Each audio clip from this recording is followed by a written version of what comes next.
All right, first up on the docket are these USB C cables. And simply stated, the two USB C cables in the box. Okay, I've used these before, they're nice. They've always been problem free for me, so I'm just going to undo them and get them ready here to use.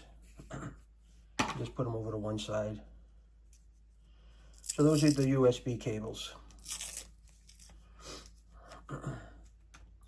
They're 1 meter long each. And I am going to be plugging in I'll have a cord for my iPad mini and a cord for my my new phone charger.